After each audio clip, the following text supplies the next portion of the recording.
como sempre estamos vivendo um momento de derrocada da economia do Brasil, como sempre que temos um governo petista, não é? Lembramos ainda do que foi a tragédia do governo Lula com o mensalão. Só não foi empichado naquela época por um acordo. Depois, o impeachment da Dilma, que colocou esse país de joelhos. E agora, o desgoverno Lula, fazendo com que a nossa economia passe por problemas gravíssimos. Querem fazer um corte que até agora se negaram a fazer. Mas agora o que a gente está ouvindo falar? Que os cortes vão alcançar as pessoas mais vulneráveis. Os cortes anunciados nem chegarão perto dos 71,9 bilhões nos próximos 2 anos. O que o mercado considera indispensável para corrigir a trajetória explosiva da dívida e do déficit. Isso é um verdadeiro absurdo e nos faz sentir saudades do governo Bolsonaro, que era austero, que fazia uma política econômica do ministro Paulo Guedes. Não tem como não comemorar a política econômica do governo do presidente Lula. Terceiro trimestre, 0,9% de crescimento. Nos últimos 12 meses, 4% de crescimento do PIB, gerando emprego recorde, 6,2% de desemprego no país. Na série histórica, melhor índice dos últimos 12 anos. Emprego, distribuição de renda e oportunidades para o povo brasileiro, crescimento econômico. Por isso, comemoramos que o governo do presidente Lula já retirou 24 milhões de brasileiros do mapa da fome. Quando eu vejo na outro lado da tribuna, deputado da extrema-direita, construindo processos e narrativas que não correspondem com a realidade. Porque quando dizem que nós que estamos produzindo fome, miséria e desigualdade, é o contrário. Só errou o endereço e o presidente. Foi o presidente Bolsonaro que deixou 33 milhões de brasileiros passando fome, deputado Gaúcho Cherini. Foi o governo Bolsonaro que construiu mais desigualdade, mais miséria. E quando o Carlos Jordi aqui sobe na tribuna falando que nós estamos isentando até 5 mil de imposto de renda, parabéns, presidente Lula. A classe média, trabalhadores e trabalhadoras, até 5 mil reais, ficarão isentos de imposto de renda. E de outro lado, Campos Neto. Sim, Campos Neto inimigo desse país. Campos Neto inimigo da economia.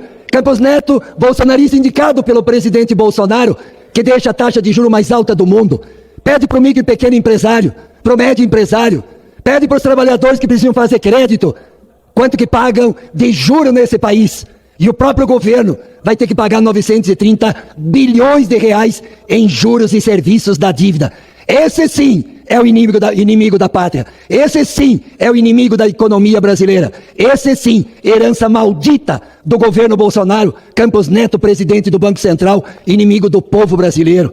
Quem paga juros sabe quanto custa essa conta. Por isso nós não temos como não se contrapor ao que vinha sendo construído e nesses 2 anos do governo presidente Lula colocando no rumo certo a economia. Quem não estava empregado, que agora está empregado, com carteira de trabalho, com possibilidade de ascender socialmente e economicamente, melhorando o poder de compra, podendo sonhar chegar até a universidade. Quando tive a honra de ser relator do Pé de Meia, ver aí milhões de jovens fazendo o Enem, sonhando a universidade, porque o governo presidente Lula cria novos institutos federais, cria novas oportunidades de educação nesse país, educação, qualificação profissional e crescimento econômico, gerando emprego e oportunidade. Esse é o casamento para fazer um Brasil melhor, mais justo para o povo brasileiro. Parabéns, presidente Lula. Continue construindo esse país no rumo certo para diminuir a desigualdade social e criar oportunidade para o povo brasileiro. Os jornais de todo o Brasil hoje dão conta que, mais uma vez, a economia real, aquela que produz riqueza e serviços e que gera empregos, vai muito bem no Brasil. No terceiro trimestre de 2024, a economia brasileira foi a terceira que mais cresceu entre todos os países do G20, as maiores economias do mundo. O que é que não vai bem no Brasil, senhor presidente? O que não vai bem é a especulação com o dólar, que chegou num nível gritante, com a inércia do Banco Central, que até agora não interviu para conter essa sanha dos especuladores. que investem contra o governo Lula porque querem um pacote de gastos à moda antiga, um pacote de gastos, de corte de gastos que jogue sobre os ombros da população brasileira o ônus do ajuste fiscal, preservando os privilégios daqueles que sempre se acostumaram a ter privilégios. O que eles querem é que se acabe com o aumento real do salário mínimo. Não terão isso. Querem desvincular as aposentadorias do Brasil do salário mínimo, que cresce em termos reais. Querem o fim da vinculação orçamentária para a educação e para a saúde. São indicadores claros de uma elite que não concorda em absoluto com qualquer medida que aponte no sentido da justiça tributária. Por isso estão combatendo a isenção do imposto de renda para quem ganha até R$5 mil, porque sabem que a contrapartida necessária para o equilíbrio fiscal a esta medida é a taxação daqueles que ganham rendimentos não tributáveis superiores a R$50 mil. Esse é o espírito de uma elite canhestra que se acostumou com elevados índices de desigualdade, senhor presidente, colegas parlamentares.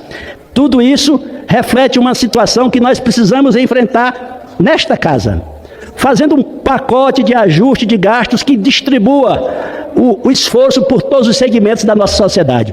O Brasil paga uma fábula em termos de gastos tributários. São os chamados incentivos fiscais, que esse ano atingirão alguma coisa em torno de 600 bilhões de reais. É claro que os gastos sociais têm que ser bem geridos, têm que ser bem focados, têm que ter uma finalidade comprovada, mas nós temos que ajustar o pacote de gastos de uma maneira tal que o seu ônus seja distribuído por todos os segmentos da nossa sociedade. Por isso o nosso governo acertou em cheio quando, de um lado, aponta no sentido do enquadramento das despesas às regras do novo arcabouço fiscal e, de outro lado, onera setores que se acostumaram a ter privilégios, como, por exemplo, a questão da regularização dura do teto de gasto, para que se impeça de uma vez por todas que alguns privilegiados possam ganhar acima do que o que define a Constituição brasileira. Então, senhor presidente, o caminho para o Brasil é de uma política de ajuste fiscal que preserve as nossas políticas sociais, que recupere a capacidade de investimento do nosso país e coloque a trajetória da dívida pública no patamar de sustentabilidade.